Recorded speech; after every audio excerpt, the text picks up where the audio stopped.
In a modest Palestinian village church during 1968, children assembled for their evening prayers as their mothers kindled candles throughout the sanctuary. Father Youssef, the parish priest, moved among them with quiet confidence, speaking Arabic without flaw and demonstrating perfect mastery of sacred rituals. He had christened their infants, officiated their daughters' weddings, and presided over funerals for their departed loved ones. Across 15 years, he had served as their shepherd of souls, a figure so thoroughly integrated into the community's daily existence that doubting his authenticity would be comparable to questioning the very stones that formed the church walls. What remained unknown to them, what not a single villager even remotely suspected, was that Father Youssef had entered this world as Avraham Seidenberg in Tel Aviv, that no Christian church had ever granted him ordination, and that each confession he received, every conversation held at the village well, each whispered grievance about Israeli occupation was meticulously committed to memory and relayed to intelligence contacts in Jerusalem. What follows is the account of one of Mossad's most daring deep-cover missions, in which an Israeli Jew inhabited the role of a Catholic priest within a Palestinian community for more than 10 years, collecting intelligence that would influence military and political choices at Israel's highest governmental echelons. The story exposes the remarkable psychological stamina necessary to occupy a fabricated identity so thoroughly that the boundary separating authentic self from assumed persona vanishes completely. Furthermore, it provokes serious moral questions regarding the ethics of weaponizing religious faith for intelligence gathering, taking advantage of the trust that spiritual authority naturally inspires to deceive the very individuals who entrust their souls to your care. Avraham Seidenberg entered the world in 1935 Tel Aviv, born to secular Jewish parents who had departed Poland during the 1922. His father managed a modest textile enterprise. His mother taught at a local school. They raised their son in a neighborhood where Hebrew filled their home, Yiddish was reserved for conversations with grandparents, and Arabic was acquired through daily encounters with Arab tradesmen at the marketplace. From his earliest years, Avraham displayed exceptional aptitude for languages, absorbing far more than mere vocabulary and grammatical structures. He captured the delicate rhythms and vocal patterns that separate those who speak natively from individuals who acquire languages through formal study. By his teenage years, he commanded Hebrew, Yiddish, Arabic, and English, with fluency approaching that of native speakers, transitioning between them seamlessly according to circumstance. His parents nurtured his linguistic gifts, imagining they would prove advantageous in commerce or international relations, never conceiving they would instead guide him toward a life built on falsehood, spanning more than a decade. His childhood unfolded during the volatile period of British Mandate Palestine, as he observed cycles of riots and counter-violence between Arab and Jewish populations playing out endlessly. He watched British military forces patrol Tel Aviv's streets, imposing curfews and searching for hidden weapons. He saw the consequences of explosions and shootings, the shrouded bodies, the anguished cries of bereaved families, the fury and sorrow that fueled subsequent rounds of bloodshed. These formative experiences molded his understanding of the world, instilling a belief that Israel's continued existence demanded not merely military power, but advanced intelligence operations capable of identifying dangers before they could manifest. During his adolescence, he joined Haganah youth organizations, receiving fundamental training in combat techniques and firearms. However, his true worth became apparent when instructors observed his linguistic capabilities and what they termed cognitive flexibility, the capacity to assume varying identities and sustain them under duress without experiencing confusion or making mistakes. When Israel proclaimed independence in 1948, Avraham had reached 13 years of age, too young for military conscription, yet mature enough to support the war through intelligence activities. He was brought into Shai, the intelligence apparatus that would subsequently transform into Shin Bet and Mossad, and given assignments in linguistic analysis, converting intercepted Arabic transmissions and detecting patterns within Arab military strategies. The work proved monotonous yet valuable, and Avraham demonstrated excellence, showing not only precision in translation, but analytical perception that enabled him to deduce strategic objectives from incomplete intelligence fragments. His commanding officers recognized his capability for field operations, especially assignments demanding deep integration into Arab populations, where his linguistic proficiency and psychological versatility would constitute critical advantages. Following the 1948 conflict's conclusion with Israeli triumph and the armistice treaties establishing provisional boundaries, Israeli intelligence confronted fresh obstacles. The surrounding Arab nations declined to acknowledge Israel's right to exist or pursue lasting peace agreements, instead sustaining a condition of hostile non-recognition that maintained the prospect of war renewal as a constant reality. Egypt, Syria, and Jordan each provided refuge to Palestinian displaced populations, including militants committed to continuing armed resistance against Israel, conducting cross-border incursions and sabotage missions that claimed Israeli civilian and military lives. Israeli intelligence required sources positioned within Palestinian communities to detect militants, chart organizational networks, and deliver advance notice of impending operations. Conventional intelligence techniques, signal interception, compensated informants, could yield certain information, yet nothing rivaling what a source embedded directly within Palestinian society could provide. Someone dwelling among them, earning their confidence, hearing conversations that disclosed planning, attitudes, and capabilities. By the closing years of the 1952, Mossad was testing deep cover missions, although nothing approaching the multi-year commitments that would define subsequent programs. The most ambitious undertakings during this period involved operatives who might invest several months to perhaps a year building cover identities prior to executing particular intelligence objectives. The notion of inserting someone for a decade or longer remained conceptual, explored in planning discussions, yet not implemented owing to worries about viability, mental health consequences, and the challenge of sustaining such missions without discovery. The accomplishments of operations such as those Wolfgang Lotz executed in Egypt, despite his operating as a businessman rather than in any religious position, proved that meticulously crafted false identities could endure examination for years when adequately supported. During 1961, Mossad strategists developed an experimental mission that would evaluate the practicality of placing an operative within a Palestinian community for an extended duration. They would position an agent within a village as a Catholic priest, an individual who would attend to a small parish while collecting intelligence regarding militant operations, political attitudes, and any data pertinent to Israeli security. The mission would possess limited parameters: a single village, a controllable congregation, a projected duration of 3 to 5 years for assessing feasibility before contemplating expansion or duplication. Selecting a priestly identity carried strategic reasoning. Priests functioned as respected community members with access to private information through pastoral responsibilities. Their celibate status explained absence of family connections that could complicate maintaining cover, and their spiritual authority discouraged the type of social examination that might reveal discrepancies in their personal history. Avraham Seidenberg had reached 26 years when approached regarding the mission in late 1961. He had devoted the preceding decade to various intelligence positions, exhibiting extraordinary linguistic ability and mental fortitude under pressure. He had performed interrogations of apprehended Arab militants, worked undercover in East Jerusalem, collecting intelligence on militant organizations, and invested several months embedded within a Bedouin community in the Negev to demonstrate his capacity for immersive cover assignments. His psychological assessments revealed someone possessing unusual ability for compartmentalization, capable of maintaining conflicting beliefs concurrently, without experiencing the cognitive dissonance that would typically generate stress and behavioral contradictions. His supervisors believed he could inhabit the persona of a Catholic priest, while retaining awareness that he remained an Israeli intelligence agent, holding both identities consciously, without permitting them to interfere with each other or create uncertainty about which self was operating in any particular moment.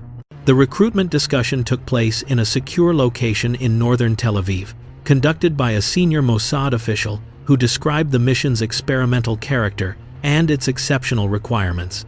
The priestly assignment would extend 3 to 5 years initially, with potential prolongation if the operation demonstrated value and sustainability. Throughout this time, Abraham would maintain minimal connection to his genuine identity or with individuals who knew him as Avraham Seidenberg. He would reside in a Palestinian village, leading religious ceremonies, receiving confessions, delivering pastoral guidance, and fulfilling all responsibilities expected of a Catholic priest while covertly gathering and conveying intelligence. The psychological seclusion would be substantial, though not total.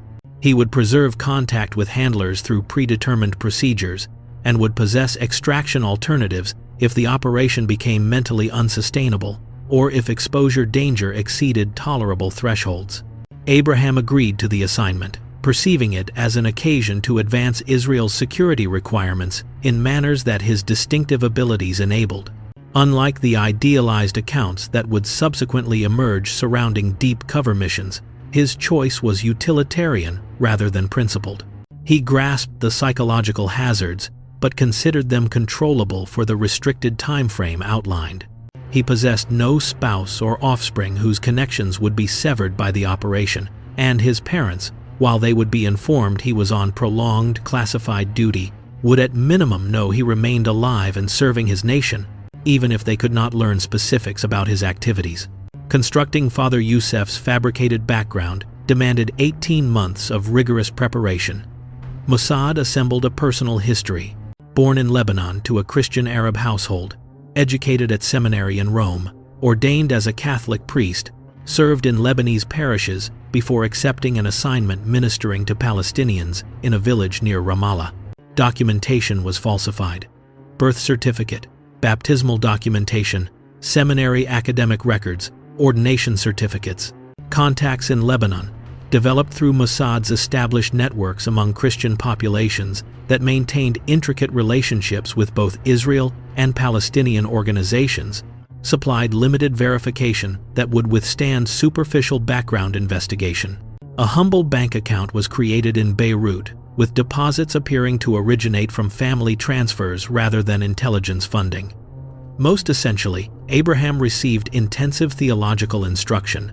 He invested 8 months examining Catholic theology, liturgy, and canon law under Father Giuseppe Benedetti, a retired Italian priest residing in Haifa, who had consented to assist Israeli intelligence for motivations, combining financial compensation with sincere anti-communist beliefs. He considered Soviet expansion in the Middle East threatened Christian populations and that aiding Israeli intelligence ultimately advanced Western and Christian regional interests. Father Benedetti instructed Abraham in the Catholic Mass conducted in Latin and Arabic, the sacraments of baptism, matrimony, and last rites, the framework of confession and penitence, the liturgical calendar, with its commemorative days and seasons. Abraham committed prayers and hymns to memory, rehearsed the physical movements and ceremonial actions that characterize Catholic worship, acquired the ability to present homilies, interpreting scripture in ways that would appear genuinely Catholic to a congregation accustomed to their tradition. The theological instruction was enhanced by cultural integration within Christian Arab populations. Abraham devoted months in Haifa and Nazareth, participating in church gatherings, joining in religious celebrations, watching how Christian Arabs negotiated the intersection of religious identity and national politics. He examined the distinctive theological preoccupations and devotional customs of Palestinian Christians, comprehending that Catholic practice in the Middle East diverged from European Catholicism in manners that a priest needed to grasp intuitively rather than theoretically. He absorbed the social mechanisms of village churches, where the priest functioned not merely as spiritual guide, but as arbitrator of conflicts, counselor on family concerns, and liaison to wider church administration. By the middle of 1962, the transformation had achieved substantial completion. Avraham Seidenberg had cultivated the identity of Father Youssef Haddad with adequate depth that he could sustain the persona under ordinary conditions, though Mossad psychologists acknowledged that prolonged performance across years would necessitate continuous psychological assistance and regular reinforcement of instruction. His Arabic attained the specific accent and terminology of educated Lebanese Christians. His mannerisms, his bearing, his speech patterns harmonized with the identity Mossad had fashioned. He was prepared for deployment, though both he and his handlers comprehended this constituted an experimental mission whose outcome would shape future determinations about deep cover initiatives. His introduction into the village transpired through deliberately arranged church channels. Mossad had developed a connection with a mid-tier administrator in the Latin Patriarchate of Jerusalem, who, while not completely informed of Father Youssef's intelligence function, had been persuaded through a mixture of financial inducements and skillfully presented rationales that positioning this specific priest in this specific village served both pastoral and political objectives that corresponded with the Patriarch's complicated position navigating between Israeli authorities, Palestinian communities, and Vatican diplomacy. Father Youssef received assignment to a small village church near Ramallah, a community of roughly 600 Christians residing in territory under Jordanian administration, rendering it valuable for intelligence gathering regarding Palestinian activities in the West Bank. Father Youssef reached the village in September 1962, presented by diocesan representatives as a provisional assignment to assist the community while their aging priest, Father Malik, moved toward retirement. The introduction was intentionally modest, temporary placement rather than permanent succession, diminishing initial examination while permitting Father Youssef to establish trustworthiness before assuming complete pastoral authority. His initial months proved critical for cultivating confidence with a congregation that would meticulously observe everything he articulated and performed, comparing him to Father Malik, and evaluating whether this young Lebanese priest comprehended their circumstances and merited their trust. He conducted his initial Mass on the Feast of St. Michael, his voice unwavering as he chanted the liturgy in Arabic, his actions during the Eucharistic prayer demonstrating the instruction Father Benedetti had delivered. The congregation observed attentively, registering his proficiency with ritual, his courteous manner, his evident dedication to sacred responsibilities. Between worship services, Father Youssef made household visits, presenting himself, inquiring about their experiences, beginning to chart the social connections that organized village relationships. He identified influential persons: the Mukhtar, who negotiated between the community and Jordanian authorities, the merchants who dominated local trade, the educators who shaped younger generations, the matriarchs who controlled family choices. His position as priest created organic occasions for intelligence acquisition, though the actual intelligence worth during the initial year remained modest as he concentrated primarily on solidifying cover and constructing trust rather than actively pursuing information that could provoke suspicion. Villagers approached him with difficulties that occasionally disclosed information pertinent to security matters. A mother could reference her son's participation with political organizations. A father could voice concerns about family members who had journeyed to Jordan and returned with altered political perspectives. A merchant could discuss economic strains that pushed young men toward militant associations. Father Youssef listened with pastoral attention, providing spiritual direction while mentally recording information that could possess intelligence significance. Confession generated the most serious moral and operational difficulties. Catholic confession functions under absolute confidentiality. Priests are prohibited from divulging anything revealed in confession under any conditions, and breaking the seal constitutes grounds for excommunication, according to Catholic theology. For Father Youssef, who was not genuinely Catholic and did not accept the sacrament's theological authority, the seal of confession held no obligatory religious power. Nevertheless, both he and his Mossad supervisors understood that systematically transmitting confessional information would constitute an exceptional violation of confidence that, if ever revealed, would produce devastating diplomatic and moral repercussions.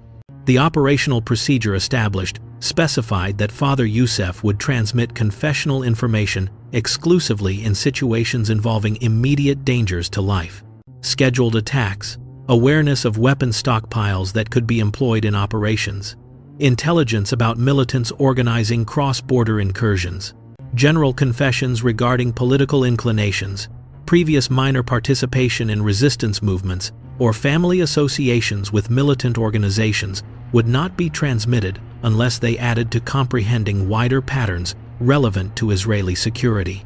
This procedure represented an effort to reconcile intelligence collection with some basic ethical limitation, though it remained fundamentally exploitative of the confessional bond.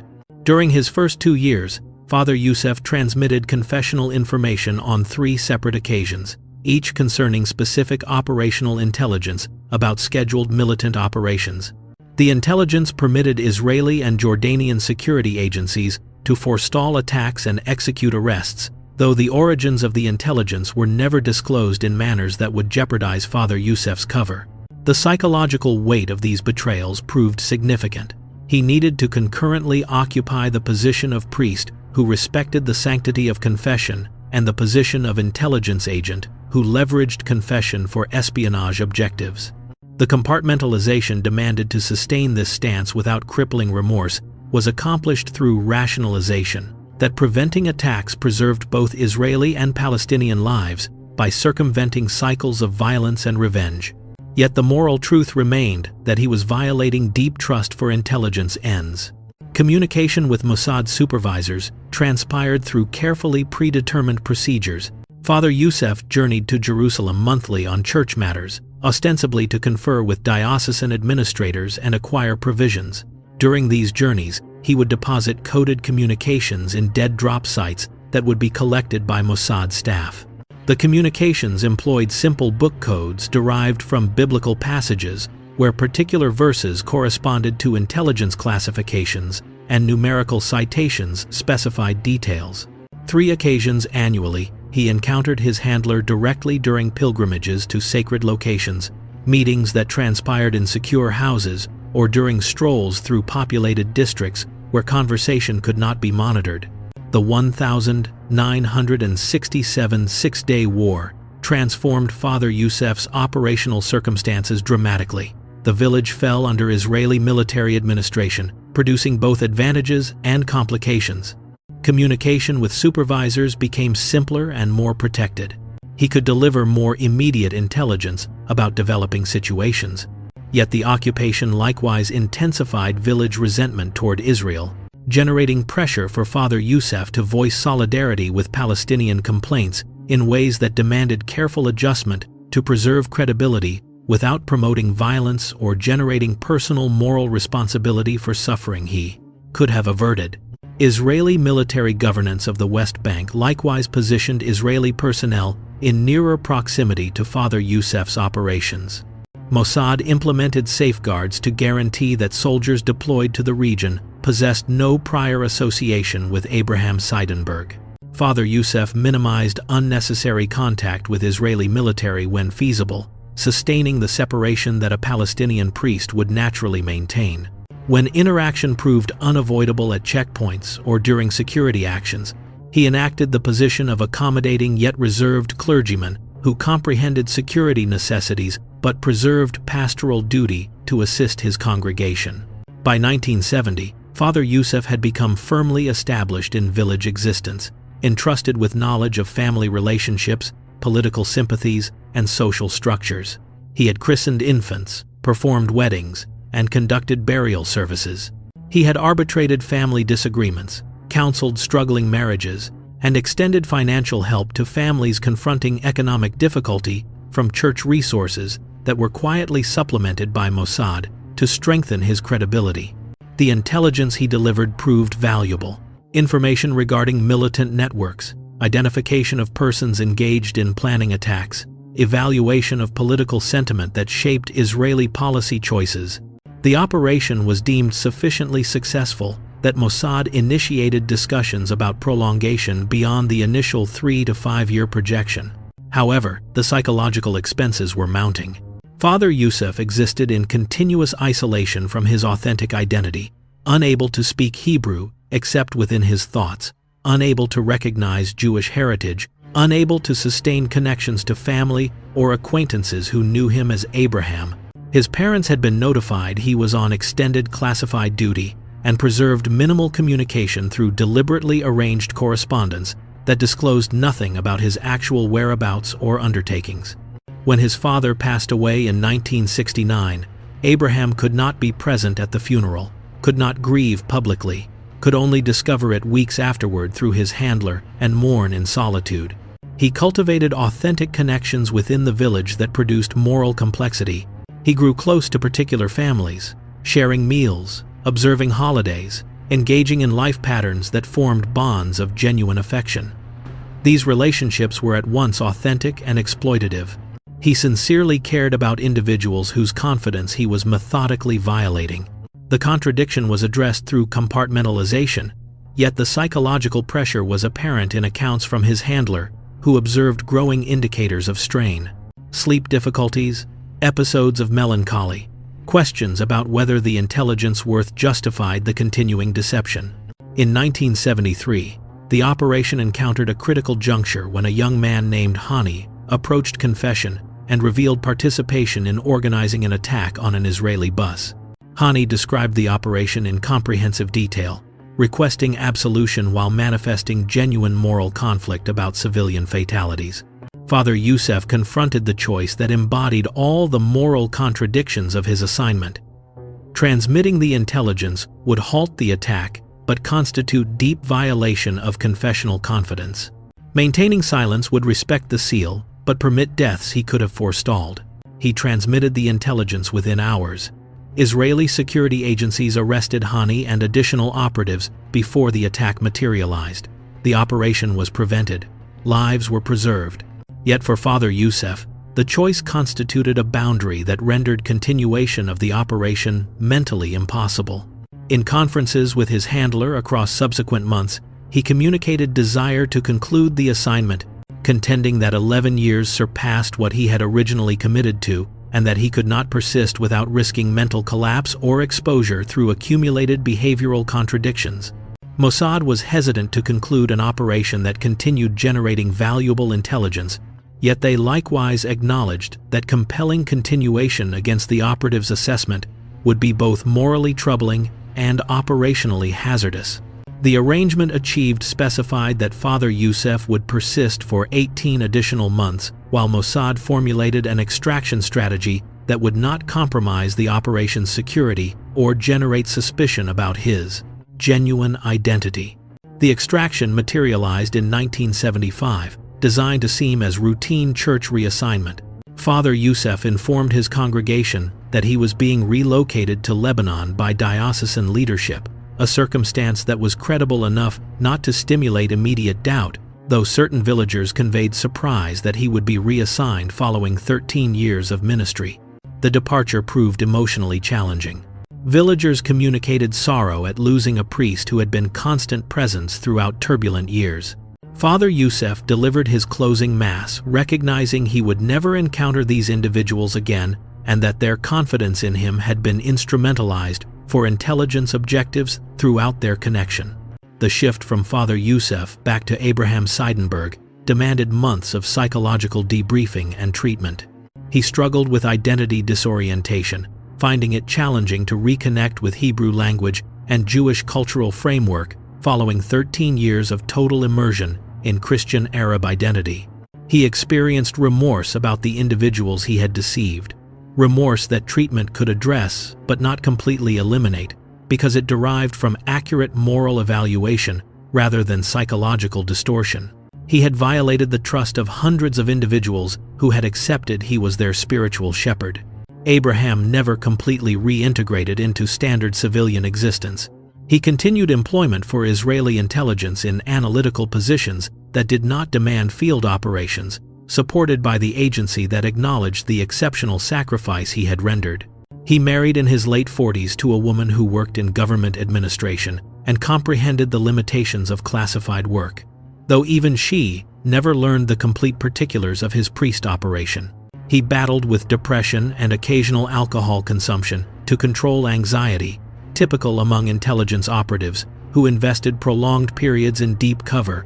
He passed away in 2001 at 66 years from heart failure, his funeral attended by family and several intelligence associates who understood what he had accomplished but could not discuss it openly.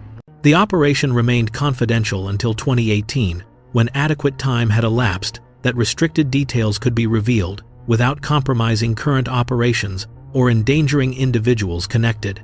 The declassification provoked discussion within Israeli society regarding the ethics of intelligence operations that leverage religious identity and pastoral connections for espionage. The operation proved that meticulously constructed false identities could be maintained for more than a decade, with appropriate support, that human intelligence from embedded sources delivered information that technical collection could not duplicate, and that deep cover work imposed severe psychological expenses that institutions struggled to manage satisfactorily. It likewise provoked lasting questions about the moral limits of intelligence work and whether certain techniques, especially those leveraging religious confidence, should be regarded as unacceptable irrespective of their intelligence worth. The Palestinian village where Father Youssef ministered discovered the operation's general existence through declassification, though particular identifying specifics were suppressed to safeguard current intelligence techniques. For elderly parishioners who recalled him, the disclosure that their priest had been an intelligence agent generated deep sense of betrayal. The village church, which had continued functioning under different priests, became location of complicated remembrance, where his 13 years of ministry could not be simply eliminated, yet also could not be recalled without recognizing the fundamental deception that had framed every pastoral exchange. The account of Avraham Seidenberg, who became Father Youssef Haddad for 13 years in service of Israeli intelligence, exposes the remarkable psychological expenses and serious moral complications of deep cover espionage.